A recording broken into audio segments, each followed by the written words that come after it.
मुझे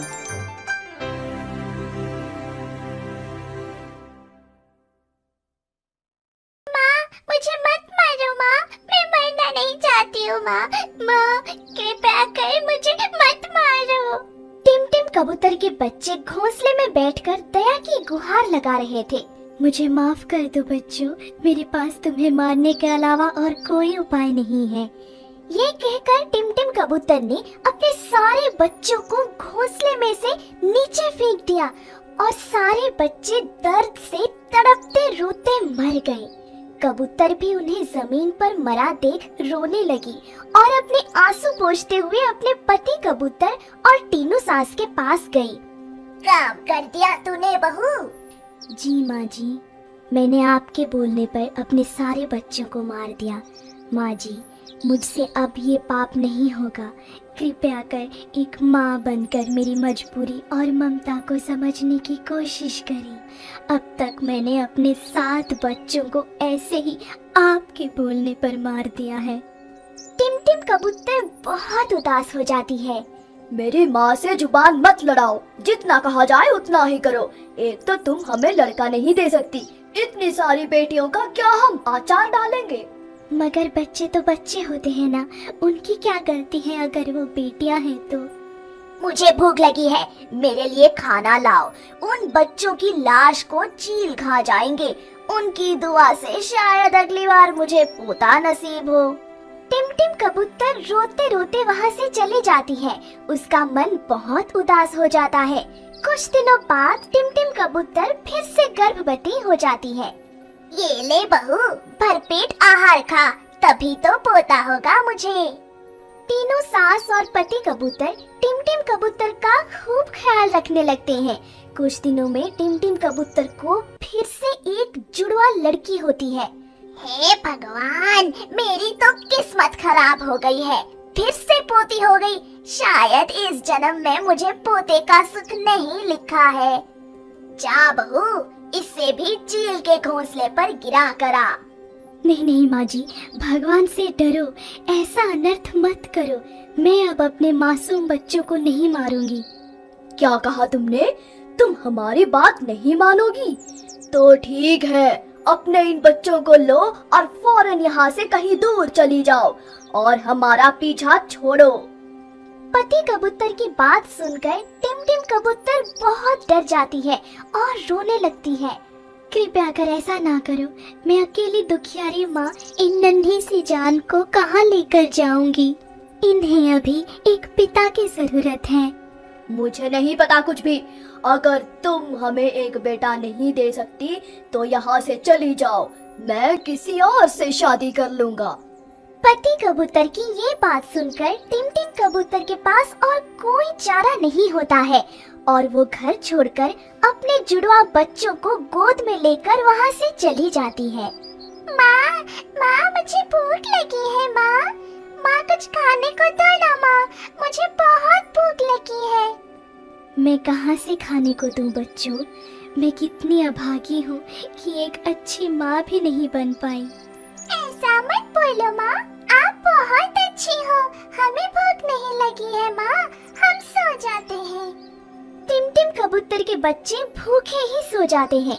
कबूतर को उनकी ये हालत देखी नहीं जाती है, इसलिए वो उनके लिए खाना ढूंढने निकल जाती है। कबूतर उड़ते उड़ते चील के घोंसले के पास पहुंचती है, जहां उसे ढेर सारे पकवान दिखते हैं। बहुत दिनों से भूखी टिम टिम कबूतर के मुंह में पानी आ जाता है। घोंसले में किसी को ना देखकर वो चील के घोंसले में से खाना चुराने लगती है। ठहरो, तुम्हारी हिम्मत कैसे हुई कि तुम मेरे घोंसले में से खाना चुराओ? मुझे माफ कर दो गट्टू चील, मेरे बच्चे बहुत भूखे हैं, मैं मजबूर हूँ। मेरे पास कोई सहारा नहीं है, कृपया कर मुझे थोड़ा सा खाना दे दो, इतने में ही उनका पेट भर जाएगा। टिम टिम कबूतर ने गट्टू चील को अपनी सारी कहानी बताई। गट्टू चील को टिम टिम कबूतर पर दया आ जाता है और वो उनकी मदद करने को तैयार हो जाता है। चलो, मैं तुम्हारे घोंसले तक खाना पहुंचा देता हूँ। मगर मेरा कोई घोंसला नहीं है, मेरे पास घर भी नहीं है, मेरे बच्चे सूखे पत्तों पर सो रहे हैं। गट्टू चील टिम टिम कबूतर के बच्चों के पास जाता है और उन्हें खाना देता है। बच्चे खाना खाकर बहुत खुश हो जाते हैं। टिम टिम, तुम सभी मेरे घोंसले में रहो, मैं अपने लिए एक नया घोंसला बना लूंगा।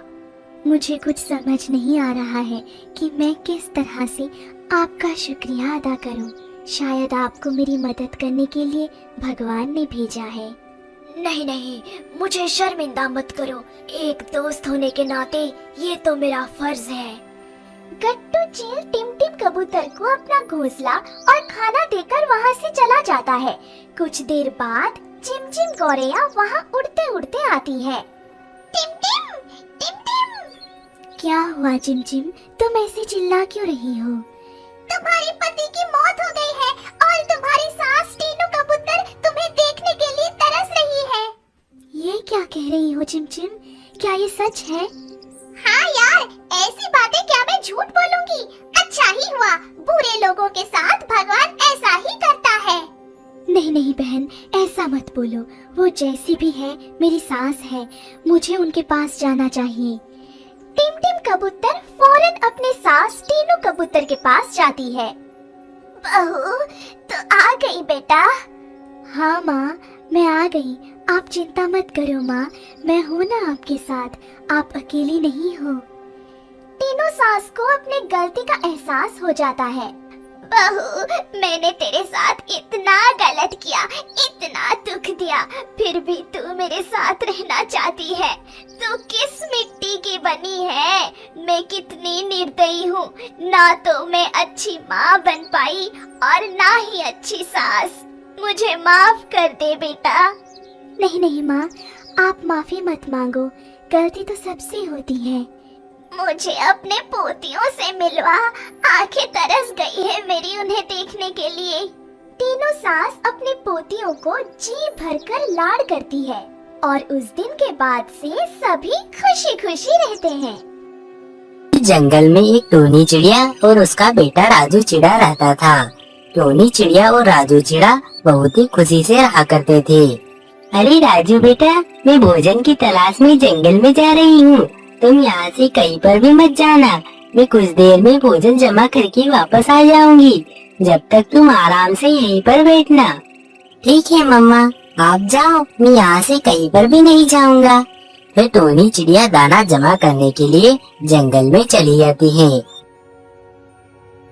और राजू चिड़ा अकेला घोंसले में बैठा हुआ था। अरे अब मैं क्या करूं? मम्मा तो जंगल में चली गई है, मेरा तो यहाँ पर बिल्कुल भी मन नहीं लग रहा है। अब मैं क्या करूं? चिड़ा ऐसा सोच रहा होता है, तब तक नहीं आ जाती। मैं अपने घोंसले में बैठे बैठे बहुत ही परेशान हो जाता हूँ। राजू चिड़े, बस इतनी सी बात, चलो हम दोनों पास वाले जंगल में घूमने के लिए चलते हैं। बबलू तोते, मेरी मम्मा ने मुझे इस घोंसले को छोड़कर कहीं भी जाने से मना किया है, मैं यहाँ से कहीं पर भी नहीं जा सकता हूँ। राजू चिड़े, मेरे पास वाले जंगल में एक आम का पेड़ देखा है और उस पेड़ पर बहुत सारे मीठे मीठे आम लगे हैं। चलो हम दोनों वहाँ पर चलते हैं और आम खाते हैं, और वैसे भी हम दोनों तुम्हारी मम्मा के आने से पहले आम खाकर वापस आ जाएंगे। अब ज्यादा मत सोचो, मेरे साथ चलो। राजू चिड़ा कुछ देर सोचता है और बबलू तोते से कहता है, ठीक है बबलू तोते, मैं तुम्हारे साथ चलता हूँ, लेकिन हम थोड़ी देर में वापस आ जाएंगे। फिर राजू चिड़ा और बबलू तोता दूसरे जंगल में आम खाने के लिए चले जाते हैं। राजू चिड़ा और बबलू तोता दूसरे जंगल में पहुंचकर आम खाने लगते हैं। राजू चिड़ा और बबलू तोता आम खा ही रहे होते हैं, तभी वहाँ से एक चील जा रही होती है। जब चील की नजर राजू चिड़े और बबलू तोते पर पड़ती है, तो चील सोचती है, अरे वाह, ये छू और इनको अपना शिकार बना लेती हूँ। फिर चील राजू चिड़े और बबलू तोते को अपना शिकार बनाने के लिए उनके पास जाती है। चील को अपने पास आता देखकर राजू चिड़ा और बबलू तोता बहुत ही ज्यादा डर जाते हैं। अरे राजू चिड़े, इस चील ने हमें देख लिया है, अब तो चील हमें मारकर खा ही जाएगी। बबलू तोते, मैंने तो तुम्हें पहले ही मना किया था, लेकिन तुम नहीं माने। फिर चील राजू चिड़े और बबलू तोते के पास आ जाती है।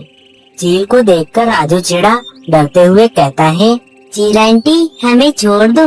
था अरे राजू बेटा, जब मैं जंगल में चली जाती हूँ तब कोई पक्षी तुम्हें अपना शिकार बनाने की कोशिश कर सकता है। जब कोई पक्षी तुम्हें अपना शिकार बनाने की कोशिश करे तो तुम उसकी आंखों में लाल मिर्च डाल देना और यहाँ से भाग जाना। राजू चिड़े को अपनी माँ की कही सारी बात याद आ जाती है और जैसे ही चील राजू चिड़े पर हमला करने वाली होती है तभी राजू चिड़ा चील की आंखों में लाल मिर्च डाल देता है। मिर्च की जलन के कारण चील बहुत ही तड़पने लगती है। फिर राजू चिड़ा और बबलू तोता जल्दी से वहाँ से उड़कर अपने अपने घोंसले में वापस आ जाते हैं। राजू चिड़ा अपने घोंसले में आता है तो वो देखता है कि टूनी चिड़िया वहाँ पर पहले से ही बैठी हुई थी। राजू चिड़ा घबराया हुआ अपनी मम्मा टोनी चिड़िया के पास आता है तो टोनी चिड़िया राजू चिड़े से पूछती है, अरे राजू चिड़ी, तुम इतने घबराए हुए क्यों हो और तुम मुझे बिना बताए कहाँ पर चले गए थे? मम्मा, मुझे माफ कर दो, आपने ठीक कहा था कि मुझे यहाँ से आपको बिना बताए कहीं भी नहीं जाना चाहिए था। मैं अपने दोस्त बबलू तोते के साथ दूसरे जंगल में आम खाने के लिए चला गया था और वहाँ हमें एक चील ने पकड़ लिया था। अब हम किसी तरह उस चील से बचकर यहाँ पर वापस आए हैं। फिर चिड़ा टोनी चिड़िया को अपने साथ जो कुछ भी हुआ सारी बात बता देता है।